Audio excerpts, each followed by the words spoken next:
So we are in the chapter 18, Moksha Sannyasa Yoga, which is called Moksha Sannyasa Yoga.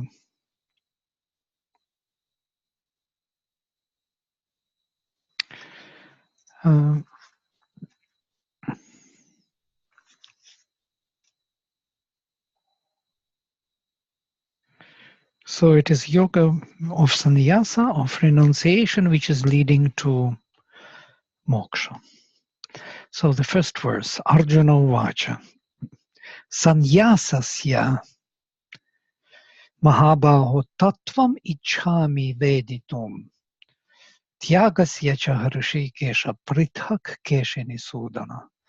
So I want to know, he says, Ichhami Veditum Tattvam, the very essence or the very quintessence or the very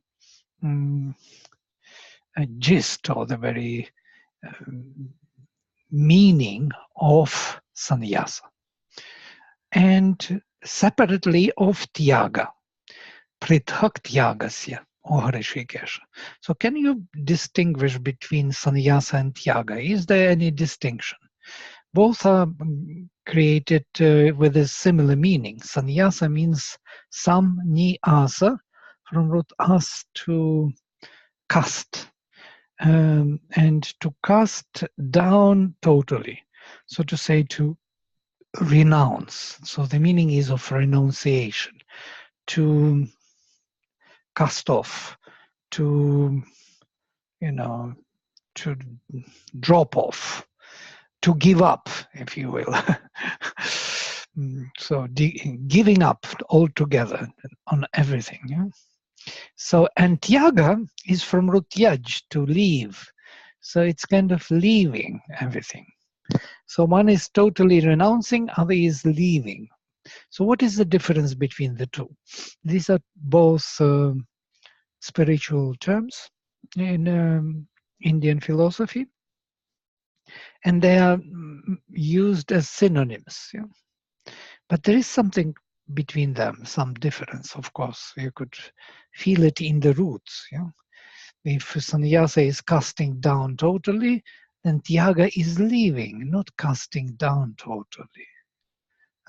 It's like withdrawing from something within activity rather than dropping the whole activity off. So Shri Bhagavan Vacha, and the blissful Lord said, Kamyanam karmanam nyasam sannyasam kavayo viduhu. Sarva karma phalatyagam prahuhtyagam vichakshana. So the casting of the desired works or the desired activities is what the seers call sannyasa. Sannyasa is the dropping of all the desired activities. Now here there can be a confusion, because how can you drop desired activities? But desired is used in a way, in a particular definition of kamya, instead of kartavyam, karma. If it would be kartavyanam karmanam nyasam, yeah? Not kamyanam, then it would mean of the activities which should be done. They are also translated as desired. But it is not those desired activities which should be done, but and not dharmyanam, but kamyanam, of the activities which are generated by karma, by desire. So it is literally by the desired activities, by the activities which were motivated by desire. So dropping those activities which are motivated by the desire, that is what is called sannyasa. And actually it reminds me of exactly today I was reading of what Mother said on the withdrawing from the activities generated by desires. So if there is a rejection, the integral rejection, which is to be followed, it's not only that you have to withdraw from the desire, but you have to withdraw from the activities which satisfy the desire. Because one may think that satisfaction of desire could be a very easy way out from the desire's grip over us. If I satisfied my desire, I have no desire anymore. So I killed it, as it were. It's not so, it seems. And Sri Aurobindo says it's better not to realize the desire than to realize it. Because when you realize it, when you try to satisfy the desire, you allow it to come again and again. And later, when you are already cleaned up and fighting it and nearly victorious over your desire, it knows that secret path back to your consciousness. And it comes back again and again. And this becomes a big problem for all the yogis who do yoga and who want to clean their consciousness of desire. This was even with great beings like Ramakrishna. For example, Ramakrishna had to go to the temple of Kali and ask the mother to remove the karma coming, because it is not there and then suddenly it is coming back. So, and it was so many times he tried to remove and it was never working. And we are talking about Ramakrishna, who is already a liberated being. Even Sri Aurobindo considered him to be an avatar, and he had these problems. So he had to blackmail the mother, the Divine Mother, saying, if you send me one more, if you allowed karma to come in again, I will commit suicide. And that will be on your hands. So after that, desire didn't come. Mother took care of him, said, okay, I understood. It's not possible for you to get rid of, so I will do it for you. In the case of the mother of Sri Aurobindo Ashram, she did this many times for other sadhaks, removing the very cause of the desire for them. But she says they call back. They consciously want it back. And they recreate the same story which was before. And after some time, doing several times this cutting off, she stops. She says, what's the point? They clean up their consciousness, and then into that clean consciousness, they call this desire back. So it feels even better. This is the case, very known case for all the yogis. To satisfy desire by action and to think that you would get rid of it, and it is not so. So of the actions which are generated by the desires, casting off is the sannyasa. So we cast all the activities which generate or satisfy the desire. That means in the thought, in the vision, in the hearing, in the mind, in feelings, emotions, sensations, in the physical body. That means on all the levels there is a rejection of the activity to satisfy the desire. Mother describes it very beautifully how it happens. It's like we are somehow interested in this thought or interested in this feeling. There is some kind of interest in us. Let me see what it is. Let me see what it wants. Let me see how it plays its, kind of shades of role in me. Or let me just learn about it. I want to know what it is. But this is not totally honest, because behind there is this desire to satisfy the desire. And this drive of trying to satisfy it in action is happening in the thought, the imagination, mind, feelings, emotions, everywhere, throughout. Even in sensations in the body. Even in the body, suddenly there is memory of the body coming in, yeah, without even feelings, emotions, and thoughts. So even there, it is rooted. Sri Aurobindo says that all these activities have to be cast out of our consciousness into subconscious, and there they stay, and they may sprout out of it, come out of it anytime. So one has to go later into the subconscious, find the seeds of these desires, and destroy the seeds. Otherwise, they will always sprout in a most unexpected way. So it's a huge work to get rid of desire. So it's not a small thing, sannyasa.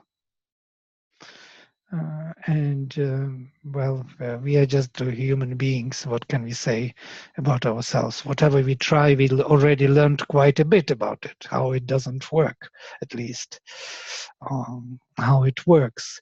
But after some time, after a long time, these seeds give sprouts. And we are again in the same position, fighting like Ramakrishna, trying to get rid of something which is coming back again and again.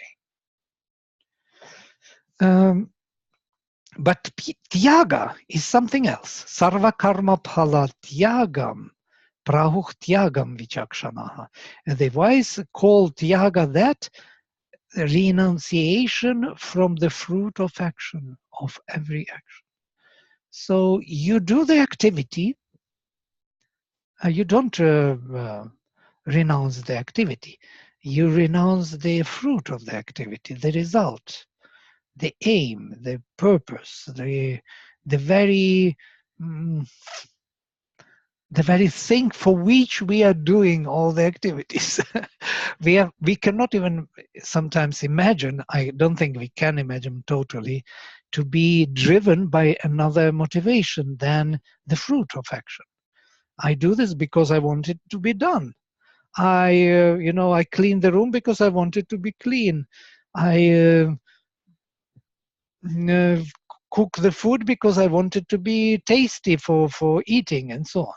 So there is always motivation in the fruit. So I do it because I have an idea, I have an aim to do it. I build a house, and in this way, because I like it in this way. So I like this type of house, and not another one. I want this car, not that car. I want this ice cream, not that ice cream. And there is always this motivation is the result. Yeah? I imagine that I will eat this ice cream. I like it. I remember it. So this is the motivation. I'm just speaking in a very lame manner about things. There are many more things. They are everywhere. The preferences are all the time in our mind, in our physical, vital. We are always preferring one thing to another. And there is a reason for it. Motivation is in the fruit. I want it to be this way. This is the fruit which motivates my action.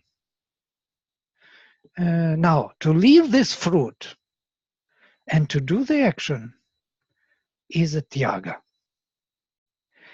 That it means that to do things the same way as we did it with the motivation of the fruit, to do it without this motivation. So in this case, of course, motivation is to change. Motivation is to come from the spirit, not from the vital liking and disliking, not from the mental conceptual preference, not from the physical longing and accustomed way of getting things. Yeah? Not even in that way. There has to be a shift towards the spiritual motivation. I can do any action. I can get anything in the same equal manner. Now the equality comes in. That most difficult samatha, which is yoga uchyate. Samatvam iti yoga uchyate, as Krishna says in the first chapters. The yoga is the equality without preference of things. The we are talking about psychological preference. Yeah, we are not talking about preference that this work is to be done better this way and not that way. Yeah? And better to use these instruments, not those instruments. It is not about that. It's about our psychological preference, our attachment of our psychological longing and wanting things to be done in a particular way. This is Tyaga.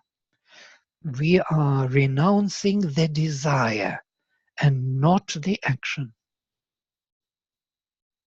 So this is the difference between sannyasa and Tyaga. I know it's very subtle and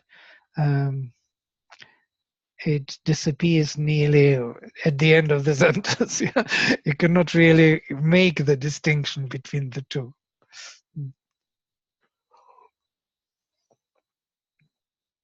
So, the Blessed Lord said, sages have known as sannyasa the physical depositing or laying aside of desirable actions. Tyaga is the name given by the wise to an entire abandonment of all attached clinging to the fruit of works. So if sannyasa is a rejection of the action motivated by the desire, then tyaga is rejection of the fruit of this action and not the action itself. So in this case, any action can be done. Any. There is no restriction. And this is what Krishna proposes. It is his proposal. Very unique, very unbelievable proposal, nearly tantric proposal, because only tantrics dare to do everything with total tyaga, yeah? With total renunciation. So that means they will live an ordinary or even a low kind of life, but they would give all this to the divine, yeah, for the transformation. They are not enjoying it for themselves. They are not attaching themselves to these activities. They are withdrawn and they allow the divine or the spirit to come in and to take charge of these activities. So all the activities can be spiritualized, which is unbelievable to think of, because this is a very high quality proposition. In the Veda, it was not possible to even imagine. It was always a transformation of the uh, being and activities by the spirit. So to allow that spirit to come, you have to withdraw your attachment to those activities. You're wanting to do it in a particular way, because if you are there, the divine powers cannot come in. You are blocking the way. You are there instead of them. But when you remove yourself from the activity and call for the deeper spirit or spiritual powers, they can take charge of these activities. Does it make sense? From the Vedic perspective, it makes sense, especially because this is what we call sacrifice. So tyaga, in a way, is the psychological condition for the sacrifice. Sacrifice cannot be done without tyaga, without you removing your attachment to the desired action, to the desired fruit. The fruit is to be left to the divine. The fruit belongs to the divine. It's not yours. For the activity you have right, but not for its fruit, says Krishna. You have the right for the activity. So do it, but not for the fruit. Fruit will be there anyhow, but psychologically you have to be free from it again. It's not that fruit does not, you will not have it. You will have it. You have the whole fruit.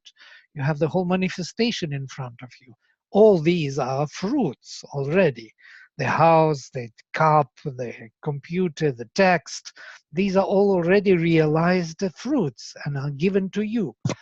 But psychologically, we don't need to attach ourselves to them in order to with them. They are there anyhow. This is a difficult shift. How anyhow? Anyhow doesn't work. Where am I in all this? And now, number 3. Tyagyam doshavad ityeke karma prahuch manishinach.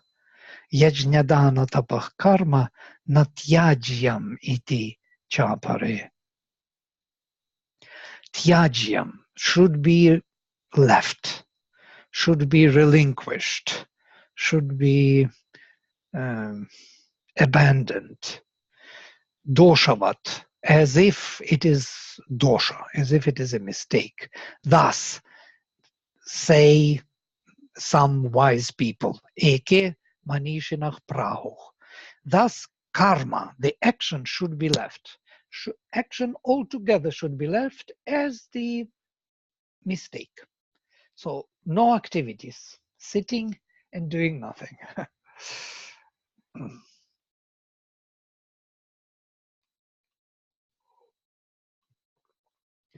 This is what some people think. Every activity has a particular desired flavor in it, the flavor of the desire. So that's why every activity is to be renounced. And that leads to this proper sannyasa in India. Those sannyasins who do not do anything, they walk around, they just concentrate on the inner consciousness. Now, or they go to the Himalayas and sit in the cave for 20 years meditating. This is what they do in order to get rid of this blockage to the inner powers. But others, Chapare, believe that yajna dana tapah karma nat yajyam. The yajna, the sacrifice, the giving, dana, and the tapas, the concentrated effort, should not be left. So you can leave all activities, but not these, yajna, danam, and tapa.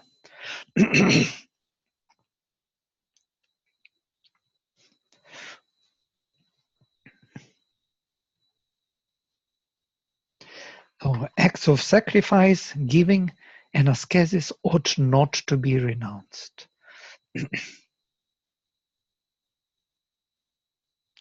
It's also quite interesting because if we analyze these three, why these three are so important for to be still performed in this life. And if you look at them, yajna is the sacrifice. That means transformative practice, where you offer part of yourself to the transformation by the divine powers in you. Dhanam is giving part of yourself to others, generosity. You must support others. And not only transform things within your consciousness, but also give the part of yourself to others. And tapas. Tapas is the concentration of consciousness, which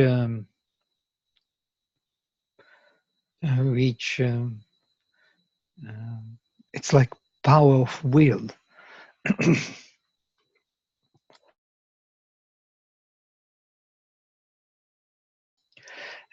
This power of will, where the concentration of will creates within you a burning fire, and this burning fire cleanses all the impurities and makes your consciousness pure and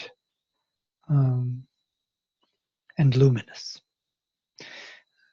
So the two first activities are connected to the transformation of some kind. First is transformation of the offered effort, yajna, then the giving part of yourself to others, the helping others to grow and transform, and tapah is totally subjective. Yeah. So one is semi-subjective, yajna, other is objective, dhanam, and tapaha totally subjective effort of transformation. So one can say that yajna consists of two elements, of the giving and of the concentrated effort of the fire, of the spirit. So consciousness and giving are taking place in yajna. And then they are split. Giving is always outside and tapas is always inside.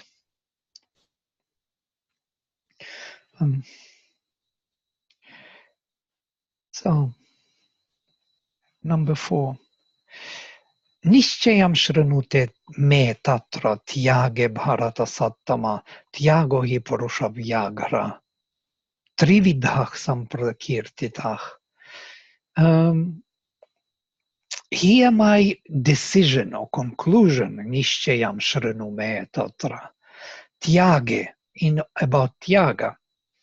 As to tyaga, listen to my conclusion of Bharata Sattama, or best of Bharatas.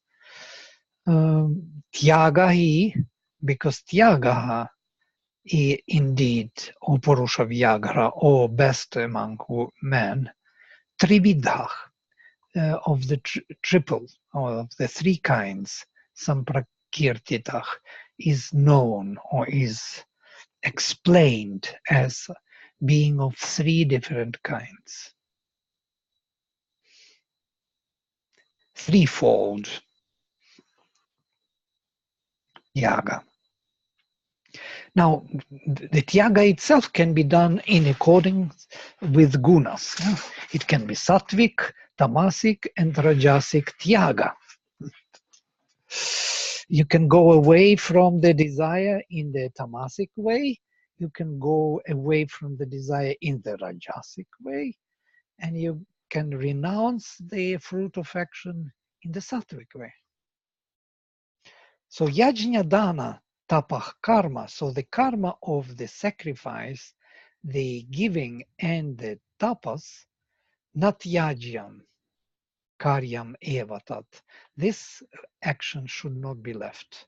Nakaryam should not be left, should be done. Natyajyam should be not left. Karyam evatat should be done.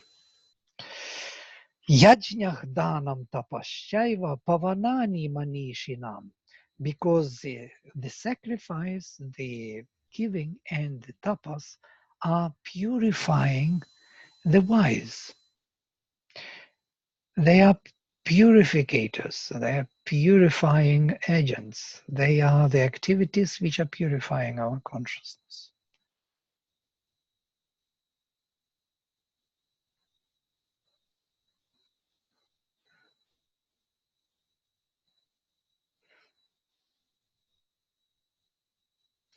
It's in this case, it's quite interesting what Mother says on tapas. She speaks on a renunciation, and she says that to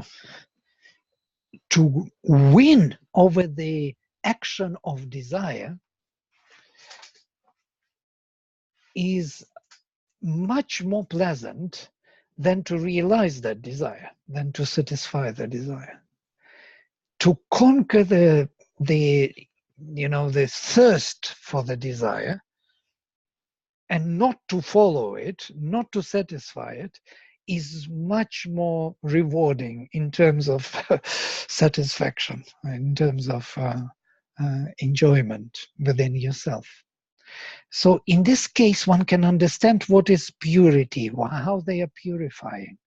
This tapasya, this tapas, this concentrated effort in you, why it is purifying? Because it brings more delight, pure, unconditional delight,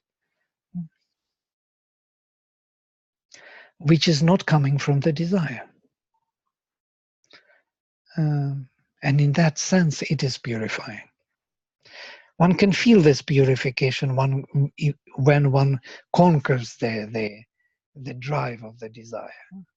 When one finds in oneself that force, it immediately brings purity and enjoyment of very different kind. The same with giving, and the same with the yajna, with offering this particular event or substance for change.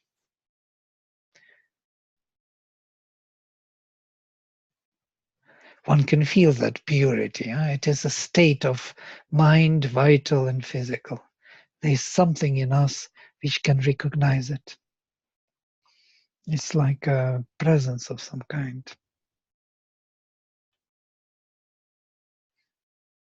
You just imagine yourself doing it, and then you will feel it immediately. When you do these activities, concentrated effort, and giving, and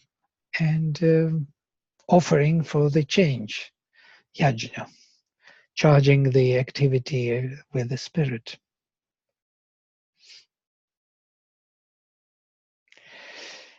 Okay, number 6. Etan yapi tu karmani sangam tyaktva phalani cha kartavyani ti me partha nishchitam matam uttamam.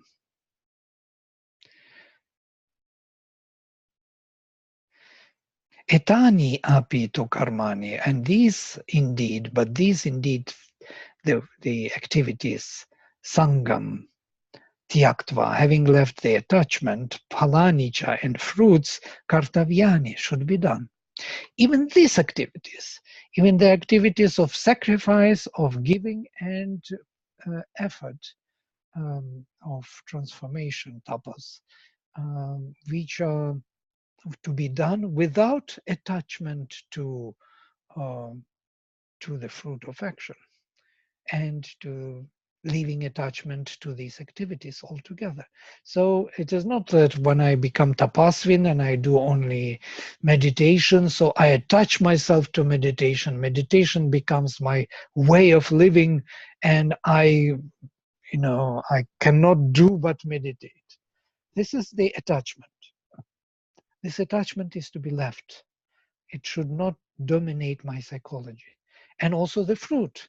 I need to come to a certain state of mind and purity in myself every time I meditate. This is the fruit.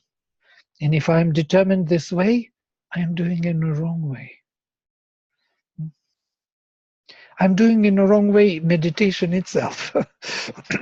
Because I'm determined by the fruit of action, and I'm determined by the attachment to this activity. Notice that these two were mentioned in Karma Yoga all the time. We spoke about triple liberation through action. First is liberation from the fruit. Second, liberation from the modality of action.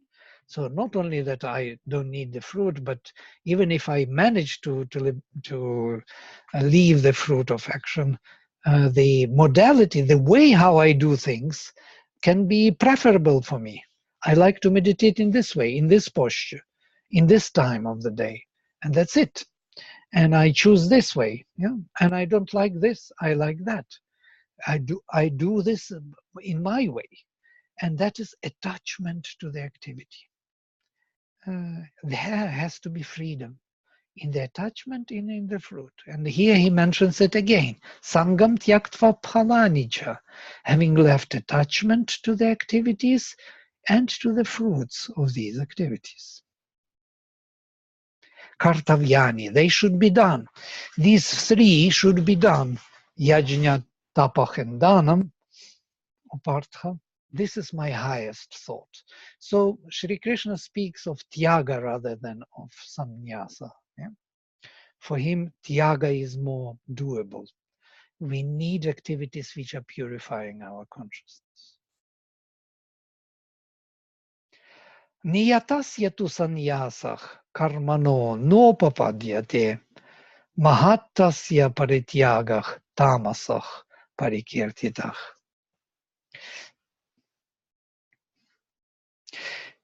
Niyatasya karmanah. So this is a new term of the action which is constant, niyata, or which is proper.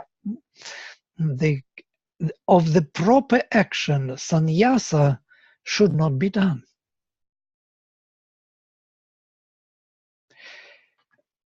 Na upapadyate. So if you need proper, for example, proper activities, you wake up in the morning, you brush your teeth, you say, no, I will renounce the brushing teeth.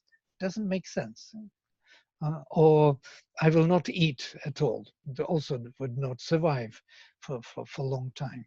So, or not drink. Or so there are certain activities which are niyatah, which are constantly, how to say, regularly proper activities, which we must, rightly regulated activities we must follow. There is a routine of the day and night. In the night we must sleep. In the day we must be active. We cannot sleep day and night. We cannot be awake day and night. Yeah? So there is something which we must follow, whether we want it or not. So in this case, he says very clearly, renunciation of rightly regulated actions is not proper. Why should that be done? Doesn't help. To renounce them from ignorance, this is not totally correct translation. To renounce them because of ignorance is tamasic renunciation.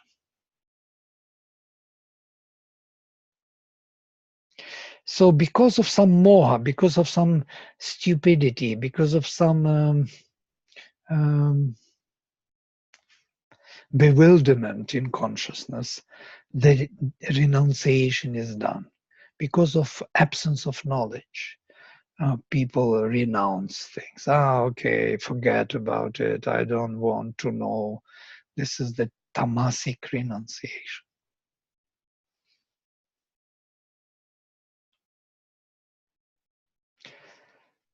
Now we are coming to rajasic.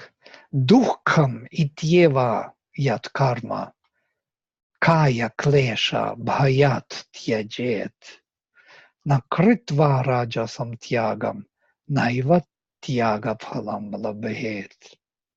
He who gives up works because they bring sorrow or are a trouble to the flesh, difficult, labor, sweating, tiring, thus doing rajasic renunciation. They renounce in the rajasic way. They reject the activity because it's difficult, because it brings some sorrow.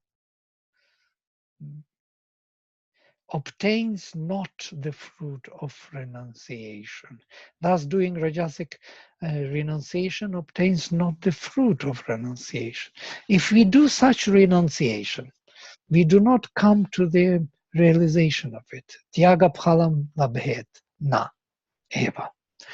One cannot achieve the result of renunciation if one is doing it because of it is difficult, or it is tiring, or it is unpleasant, or anything else.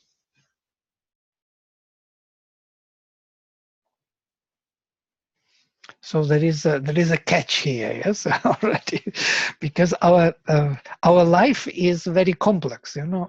And if I want to do tyaga, I may choose only those activities which are difficult for me. My mind can regulate everything, make an order, a list of things which I will get rid of because I don't want to do them. So, and that will not do the proper tyaga. There will be no the proper result of tyaga, so which we want. We want to liberate our consciousness and to engage with the spiritual one. So there will be no engagement.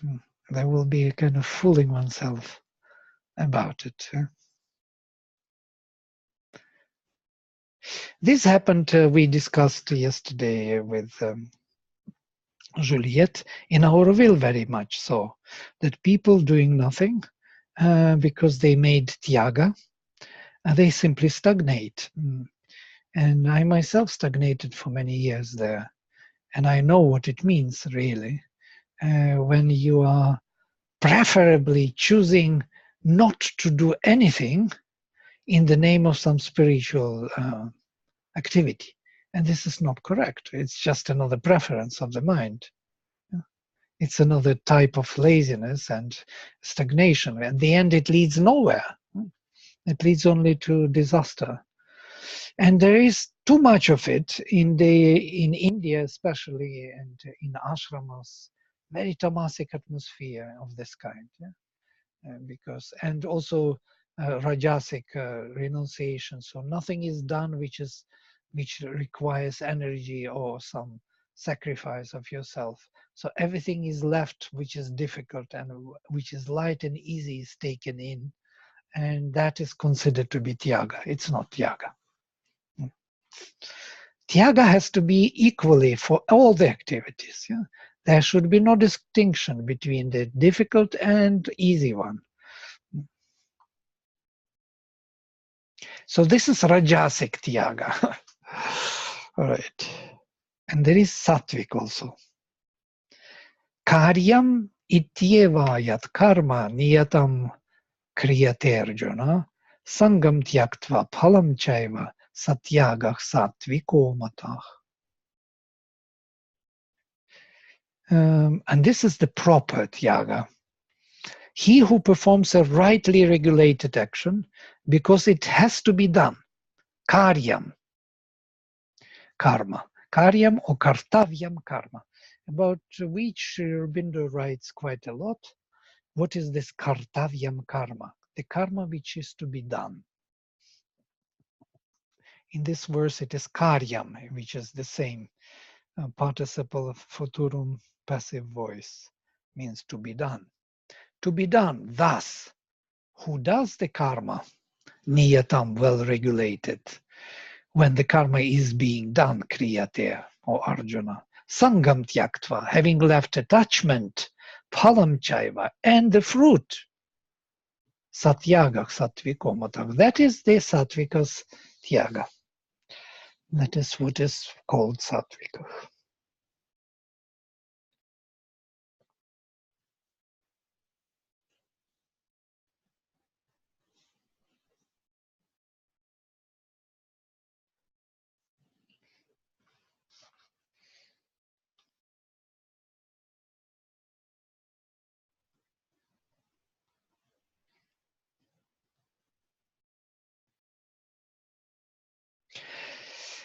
And number 10, nadveshti akushalam karma kushale nanushajjate tyagi sattva samavishtah medhavi chinna samshayah. The wise man with doubts cast away.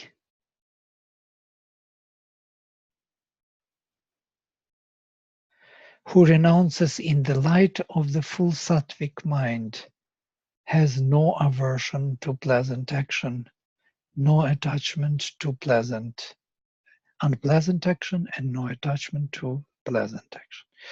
Nadveshti, he is not hating akushalam karma, the karma which is not pleasant or which is not pleasant, skillful. He is not hating unskillful action.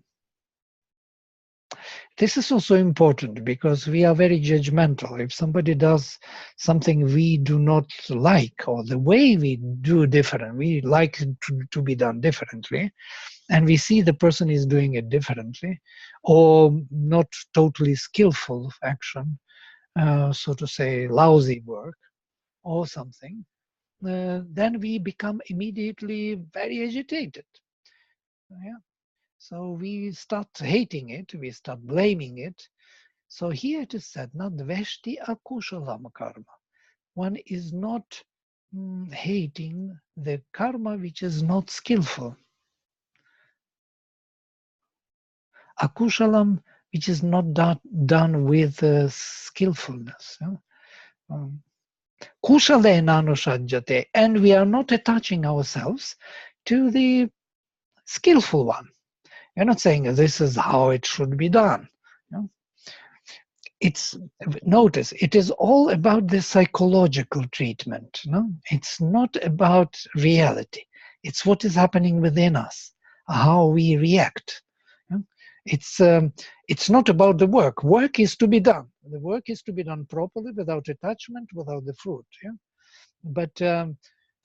But when you meet something which is not properly done, for some reason, we do not know the reason, yeah? We should not be agitated.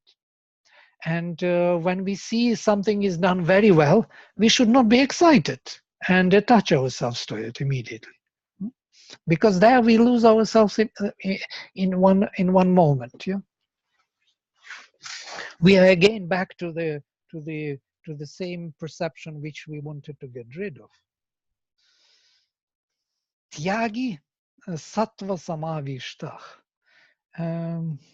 The one who is tyagi, who does the renunciation, sattva samavishtah, is in the sattvic state of mind. Medhavi, he is wise. Chinna sanshayah, cut off all his doubts. Wise and without any doubt. So he is in sattvic state. He cut off all the doubts. There are no doubts in him. There is no comparison. There is no, oh, maybe this way. I do not know which way. Truly speaking, one has to see how to do it.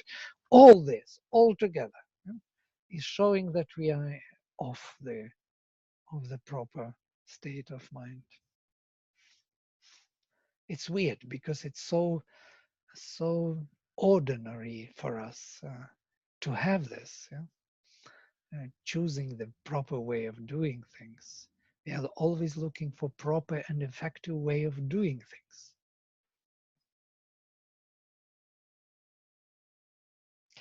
And again, when this treatment is psychological, it's not about searching for the ways of doing things rightly. It's about attaching ourselves to that, and again, seeing it as the fruit without which we will not do things. Even if the action will lead us to the fruit which is not desirable by us, we will do the action. That's what Sri Aurobindo somewhere said. Why he was writing letters to the government to do certain things when they were totally neglected and nothing was done. And somebody asked him this. Did he know that it would not have an effect? He said, yes, I knew that it would not be an effect, but still I had to write the letter. And that letter did something which we have no idea about, yes? It wasn't up to that effect, what he wanted, but he wanted certain result, and it didn't come to that result, but it created something, some ripple in the whole, manifestation, which later gives its results. So we do not see everything and we do not know. So to think that an immediate result is the case is a mistake. We have to be free from this idea of attaching ourselves to the result, immediate result. Because result belongs not to us, and it will be only in the future, for maybe future generations, or maybe for our future incarnations. We do not know.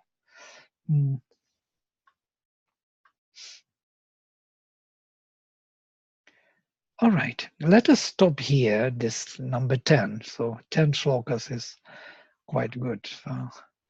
If you have something to share or some thoughts, it would be nice. Well, of course, we live in a society, in a world that values action to a scale that isn't even imaginable to in ancient India. So yes, we have this big demon of action and desire that we must live with as citizens of our Western society. Right. Yeah, I know what you mean. Yeah, it's like a burden given to us to carry this itching and never satisfied the thirst for something more, and not knowing even what it is. It's like a Yeah. fire. Yes. Mm. But that's exactly what he is proposing to get rid of. And instead of that fire, vital desire, which Mother says, if you compare the satisfaction of vital desires, and they cannot sustain, Sherbin also beautifully said today, just now before the class I read, where he speaks about love. He says that in the nature of things, love was created as an impulse of desire because it has an immediate effect, procreation. So it needs, nature regulates relations between all species through this kind of impulse, very strong. And that impulse comes and, couples come together and then they realize that the impulse is gone. And the love, where is love? No love anymore. Uh, so the vital and mental love, he says, these are all fluxes, fluctuations in the mind and the vital. So this love will never be sustained. It's not possible. It was not meant to be sustained. It is of different nature, of mental and vital nature. It's temporarily disappears. So only, he says, the love which is of the psychic and spiritual nature can sustain itself. But for that, he says, we have to live in the spirit and the psychic. So here we have the problem of love, the same as problem of desire. Desire is not love. It is short-lived, short-breathed. Yeah, it has no short breath. It just comes as an impulse and disappears. And people think that their love is gone. There was never love. There was an impulse of vital or mental preference. All right. Okay, we can stop here maybe and then we'll continue from number 11 next time.